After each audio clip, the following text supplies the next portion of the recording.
അപ്പോൾ അമ്മ എന്നോട് പറഞ്ഞു ശരി എന്നാൽ ഇനി കല്യാണം കഴിക്കാന്ന് വെച്ച് കഴിഞ്ഞാൽ പറഞ്ഞ മാതിരി അബ്രോഡ് ആവുമല്ലോ, ഇങ്ങനെ നോക്കാന്ന് പറഞ്ഞ് അങ്ങനെ കുറെ നോക്കി. പക്ഷെ ഒന്നും സെറ്റായില്ല.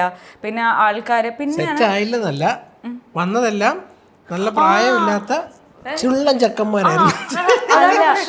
അല്ല ചുള്ളൻ ചെക്കന്മാരൊന്നും പുള്ളി കളിയാക്കി. 35 വയസ്സിനുള്ള കല്യാണത്തിനൊക്കെ മുന്നേ 2-3 പടങ്ങളൊക്കെ ആരൊക്കെയോ ഇവരുടെ ബന്ധുക്കളൊക്കെ അയച്ചു കൊടുത്ത പടങ്ങളൊക്കെ എന്നെ കാണിച്ചു കഴിഞ്ഞിട്ട് പെറ്റ തള്ള സഹിക്കത്തില്ല. ഞാനപ്പോ ഇത് ആര് അയച്ചു തന്നത്, അത് ഇന്ന് ഇതിനൊക്കെ വേദം നീ വേറെ വല്ല ഇത്രയും ഗതികേടൊന്നും താങ്കൾക്കില്ല.